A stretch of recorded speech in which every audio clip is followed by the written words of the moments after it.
Okay, today I'm back with another video, and we are going to be predicting every UFC pay-per-view from 313 on in 2025. So, we start with March. March, a lot of you are going to say, oh, this fight's never going to happen, blah, blah, blah. I think it's going to be Jones Aspinall. I think Jones is a fragile man, to say the least. Jones's ego is shot by everyone saying, oh, you're ducking Aspinall, blah, blah, blah. I think the reason he's been ducking Aspinall is more of a compensation issue with the UFC rather than he doesn't want to fight Aspinall issue. And then for the co-main, I mean, that fight's going to get us hyped enough. We can have Valentina Shevchenko wrestled to a decision in the co-main. That's fine by me. So that's what I think for March. If I had to pick, I'd pick Valentina, obviously. I think Manon Fiorot she's good, but I don't think she can beat Shevchenko. Obviously, Shevchenko is getting a little older, but after her performance against Grasso, I don't think there's many people in flyweight who can dethrone Shevchenko. And for Jones Aspinall, like, Jones looked very good against Stipe. Obviously, it's an old Stipe, but I think because of that performance, I think Tom Aspinall is going to KO him. I think Tom Aspinall is just too good. He's too big, too strong. Jones struggles with people who aren't 42, who are similar or greater in height than him. We saw that in the Reyes fight. So I think that Tom Aspinall will KO John Jones. TKO, he won't knock him out cold. And I think that Jones will just retire there. I don't think he'll want to fight again. I think he's 36, 37 years old, and people will call him out. And I can just see people calling out Jones on Instagram in his comments and him replying, 13 title defenses, and you guys think I care about some hater on the internet?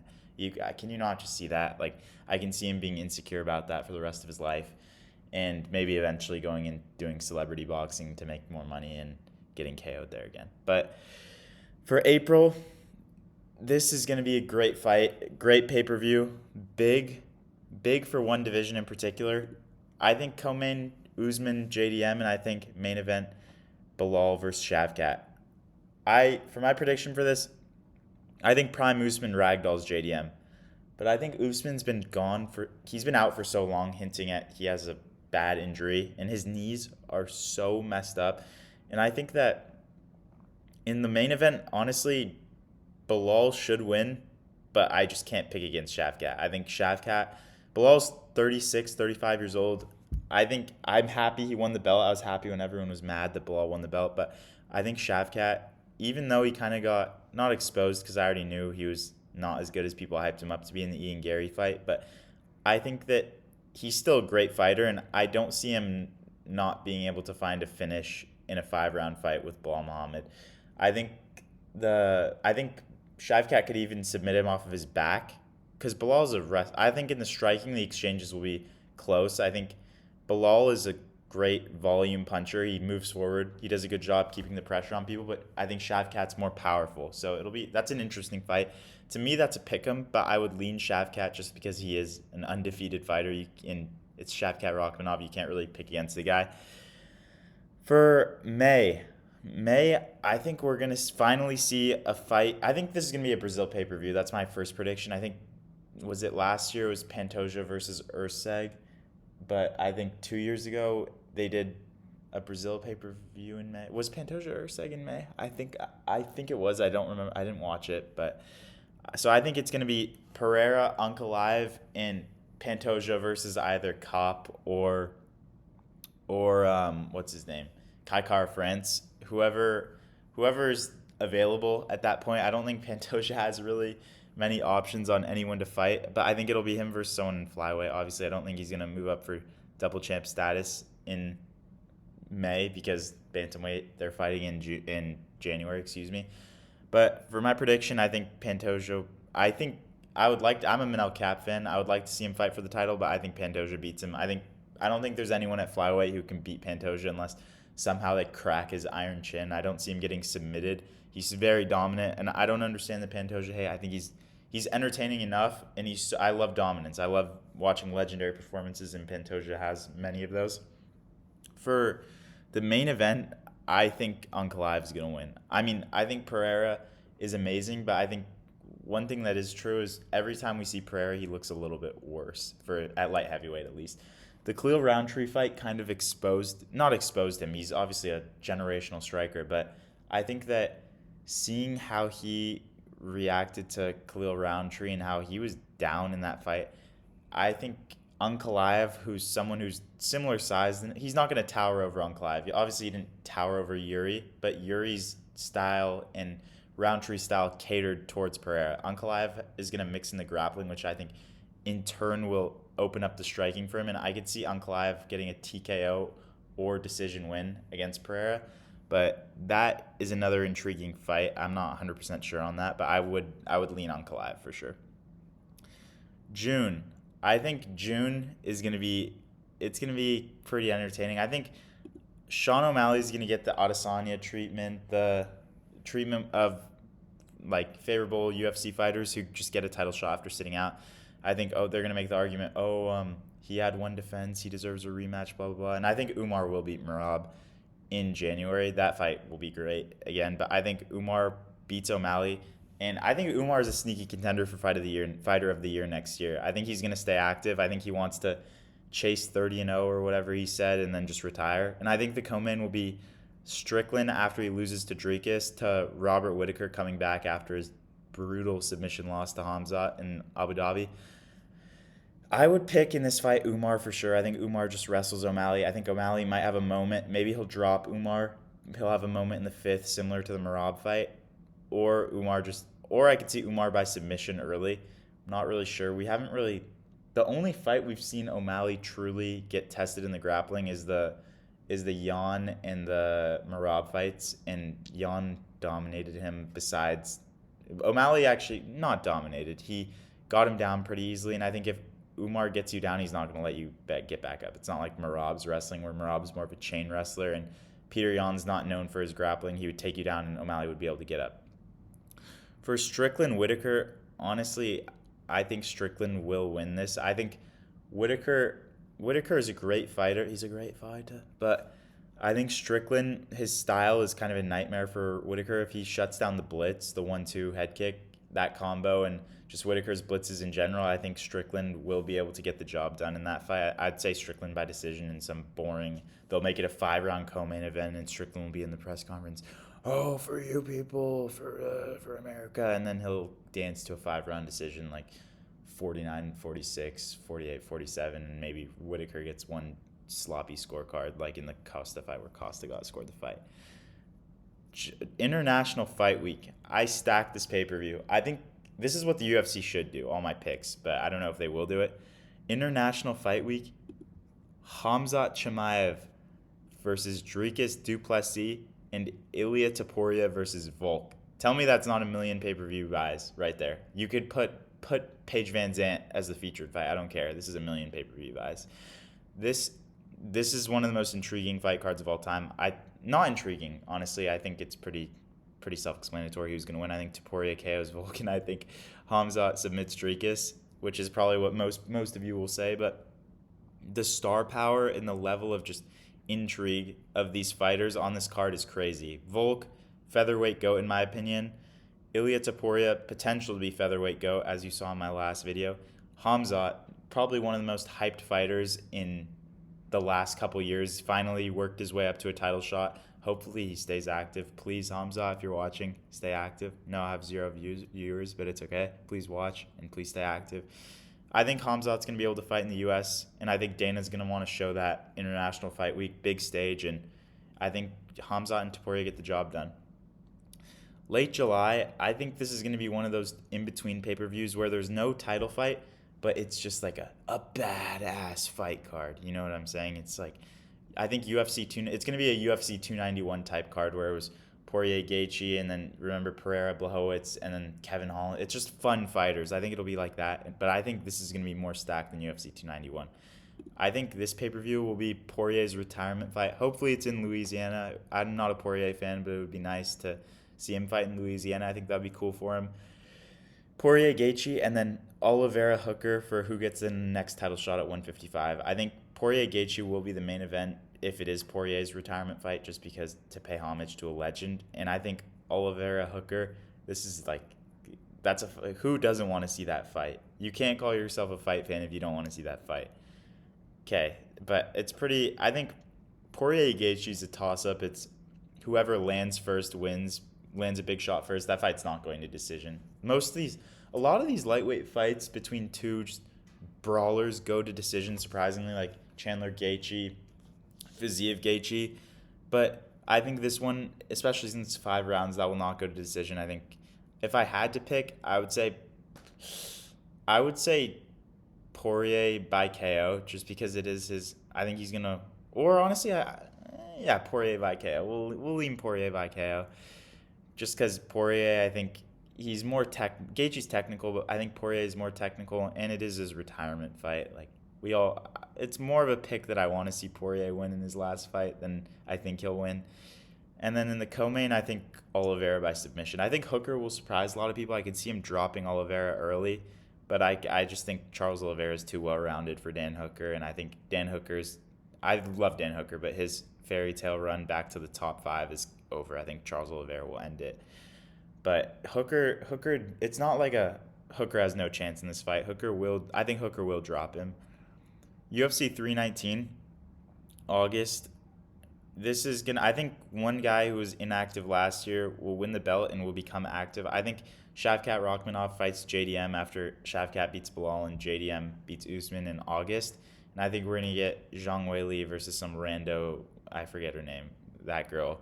And I think Zhang Weili and Shavkat win. I mean, it's pretty self-explanatory. Shavkat's grappling is levels above JDM. I think JDM is very overrated. He has a very crooked nose too. Respect to the guy, but I think JDM is overrated. He went life and death with Gilbert Burns, to say the least. Like it's Gilbert Burns in 2023. That's not like very impressive to say, in my opinion. Zhang Weili will just beat whoever they put in front of her at strawweight. It's kind of becoming a boring division. I'd like to see her move up and fight Valentina after this fight. I just kind of pulled that girl off UFC rankings. I remember I've seen her before, but I'm a casual. Yeah, I'll admit it. I have a life. But UFC 320, we're going to get a rematch. And I think once the UFC realizes they have a star with a guy and the star gets beat, they're just going to, if you know what I'm saying, they're going to make the undercard of the pay-per-view kind of shitty. Like, I think we see Pereira fight Ankalaev again. I couldn't find a picture of Pereira without the belt that looked good, so I just used that one. I think UFC 320 we'll see in September. We'll see Pereira rematch Ankalaev, and I think the co-main will be just kind of a mid co-main. We'll see Pavlovich versus Almeida. I think Almeida wins his next fight, and Pavlovich takes some time off, works on his grappling, kind of rebounds a little bit, trains, and I think we'll see this fight. And I think, honestly, Gelton Almeida, I hope this fight is 5 rounds so he gets caught. I don't want to see that guy come anywhere close to the belt. If that guy beat Aspinall for the belt, which I don't think would ever happen, but if it did, it would just ruin the heavyweight division. He's so boring. He doesn't finish fights. I really would not want to see this guy become champion. So hopefully it's 5-rounder and Pavlovich just KOs him. This, in my opinion, that would be the best outcome. But for the main event, I think Ankalaev wins this. I think it's much closer than their first fight just because I think Pereira will make good adjustments. But I think Magomed Ankalaev gets it done by decision, I'm going to say. I think it'll be similar, honestly, to the Blachowicz versus Ankalaev fight in that it'll be really close and Ankalaev will get chopped down. I think I could see Dana White in the post-fight press conference saying, yeah, Pereira won the belt. It's a bullshit decision. I could just so see that, and they're mad that Ankalaev won, but that's my prediction for UFC 320. And UFC 321, I think there's gonna be 2 October pay-per-views. I think there's gonna be one early pay-per-view, which is gonna be none other than Tom Aspinall versus Cyril Gane. Great pictures of Gane and Pimblett, but I think Cyril Gane, they're gonna try and he's the only guy that Aspinall, who's legit in heavyweight, who Aspinall hasn't beat. I think even though he got robbed, or Volkov got robbed against him, I think they'll put Gane in the title shot just because it's fresh blood. We all want to see Aspinall. I think I want to see Aspinall versus Gane, even though I think Aspinall would win. I would really like to see that just because it's a fresh face in front of Aspinall. And then I think Paddy Pimblett is gonna win his next fight, and he's gonna fight Michael Chandler. I think this would be a banger. Honestly, you guys are probably saying, oh, Paddy Pimblett gets KO'd, he's going to get ragdolled, blah, blah, blah. I could see this fight playing out where Pimblett drops. I could see Pimblett dropping Chandler. Chandler has no chin. I think Chandler, he's kind of done. His days of chasing the title are done. I think he's going to fight the Wish.com version of McGregor. He'll never get the McGregor fight. McGregor's going to move on to celebrity boxing. But I could definitely see Pimblett. I would lean Pimblett, honestly, just because of how old Chandler is and how much damage he's taken. I would lean Pimblett, even though you guys are going to say, oh, you're a casual, blah, blah, blah. I would lean Pimblett and I would lean I think Asamoah I finish. But I think if this is a 5-rounder, I think Chandler takes it. But 3-rounder, I would lean Pimblett for sure. So it's I think that fight is more intriguing than people would give it justice for. And I don't think they're going to match. I think Chandler's too big of a star to match him up with, like, oh, Michael Chandler versus Beneil Dariush. Like, I don't think they'll match him up with someone who's not a star, because they're going to try and build up Paddy Pimblett. And if Paddy wins this fight, people are going to be like, oh my God, this guy beat someone who almost knocked out Charles Oliveira in their title fight. Like, they're going to skew that narrative, and it's going to be, I can just imagine Rogan after on commentary, Paddy Pimblett just beat a legit guy. Chandler competed for a UFC belt. Like, bro, come on. But I think Paddy's underrated still, but come on. Okay, UFC 322, Abu Dhabi. I think this is going to be another example where the UFC gives preferential treatment. I think Adesanya beats Imavov and they give him a title shot. I think Adesanya beats Imavov, Khamzat beats Dricus, and we see Dricus, Adesanya. And can you not just see these two fights taking place in Abu Dhabi?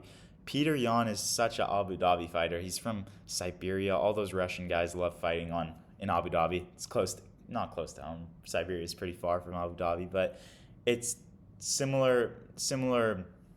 They like fighting in Abu Dhabi. That's what I'll say.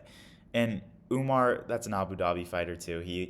They love getting those Dagestani, Chechenian guys on the Abu Dhabi pay-per-view. And for these two fights, I think Umar wins by decision. I think Peter Yan's technical enough to scrape around. I'd say 49-46 Umar, just because of how dominant Umar's grappling is. I think Peter Yan will keep it standing, and he'll win the 5th or the 1st, one of those two. That's my opinion. And I think Khamzat just ragdolls Izzy. Like, I think Izzy showed against Dricus that I used to think Izzy had some of the best defensive grappling in the UFC. Izzy never got taken down. I think he got taken down 1 or 2 times in 2 fights with Robert Whittaker, who's a very good grappler. But for some reason, Dricus just makes people fight worse than they are. And after seeing Adesanya I think that's big confidence loser too, to get taken down by Dricus like that and get submitted by Dricus and then have to go and fight Khamzat. But it'll depend on Imavov's performance against him, but I think Khamzat wins by submission in the 1st or the 2nd, honestly. I think if Adesanya can keep it standing, he has a chance, but I don't think he will. UFC 323, this is like, I stack the MSG cards because I live in New York. I shouldn't have said that, but I live in New York, so I want to go to the MSG cards, and I think it's going to be Islam versus Shavkat. Shavkat Rakhmonov, he'll win the belt off of Bilal, and damn well they're not giving Bilal an immediate rematch. He doesn't deserve one if he loses it to Shavkat, no defenses, but damn well they're not giving him one. I think Islam versus Shavkat, that is a banger, and I think for the co-main, I think we see Charles Oliveira take on Max Holloway. I think this is honestly, I said Hooker Oliveira's for the next title shot at 155, but if Islam moves up, which I think will happen, I think they do this for an interim belt at 155. I think Max Holloway's going to take some time off and just recover. That was like a very brutal KO. Yeah, he's going to take a year off. I do think so. He's been so active his whole career. So I see those 2 fights, and for that, I think, honestly, Shavkat is so big. Islam's a big guy too, but I think Islam had trouble Islam's number 1 pound for pound in my opinion, don't get me wrong, at 155, but Islam had trouble taking down Poirier. Shavkat's wrestling is much better than Poirier's. I could see this being a hard-fought decision where whoever wins, they're going to say robbery. I think it's one of those fights where it goes to decision and you're like, I don't know who the F won, if we're being honest. That's what I think. And I think for the co-main event, I think we could see just a Max masterclass, or we just see Charles submit him. Those are my 2 options. I think Charles submits him. I think Max gets submitted, and then for the rest of his career, he just looks for fun fights rather than chasing the title because he's already put on such a great legacy. Max Holloway is one of the best fighters of all time. So I think that's what happens. And then December, we're going to see one of the most highly anticipated title challengers finally fight for a title. I know you guys are chomping at the bits waiting for this guy to fight for a title. I think we see Topuria finally fight Movsar Evloev. I think that's an intriguing matchup, undefeated. I think it's the toughest matchup for Topuria at 145. I think Topuria kills Diego Lopez, frankly. I think Movsar Evloev is a tougher matchup, even though stylistically, I don't think Movsar has better skills or better power, obviously, than Diego Lopez, but I think stylistically he is a better fighter, or worse matchup for Topuria. And I think the co-main, they're going to be the UFC's. So recently they've been, if we have a star headlining, we can just kind of put a mid-fight as the co-main. I think the co-main will be Hill versus Roundtree, and they're banking on Hill starting some beef, being like, you know how Jamal Hill is. There's nothing to say. And I think Khalil Roundtree KOs Jamal Hill. Jamal Hill's loss of aura has to actually be studied. After he beat Glover, I can't lie, I hopped on the bandwagon. I was like, dang, Jamal Hill's so good. I picked him to beat Pereira too. Hate on me for it. I did. I thought he was going to beat him. But just look at him, bro. Like, how did I pick this guy to beat Pereira? I don't know. And in the main event, I think Movsar Evloev versus Topuria. I don't think Topuria finishes him. I think it goes to decision, and I think it's honestly a hard-fought decision, and people respect Movsar after. I can see just a full 180 on Evloev. I think people are gonna start to actually respect him and mess with him. Just look at it. Look at his new haircut. No, I'm kidding. But I could actually see this fight going into a hard-fought decision, and I think Topuria ekes it out. And some people say robbery, and some people are like, this is going to be the type of performance where people actually start to enjoy watching Evloev fights. I think Evloev's actually entertaining. Most people don't, but I actually do enjoy watching Evloev fights. His fight with Aljo was very entertaining in my opinion, and the Arnold Allen fight. But I think Topuria ekes out a really close split / 48-47 unanimous decision. So those are my predictions, and I think I said Khalil KOs Jamal Hill. Let me know what you think of my predictions, and if you think that the fights that I talked about will come to fruition. Let me know if I'm a casual. Tell me in the comments. That's all I gotta say. No views last video. It's okay. We're on the come up. Biggest MMA YouTuber by end of 2025. Come on, watch me. Thank you for tuning in. How do I stop the video?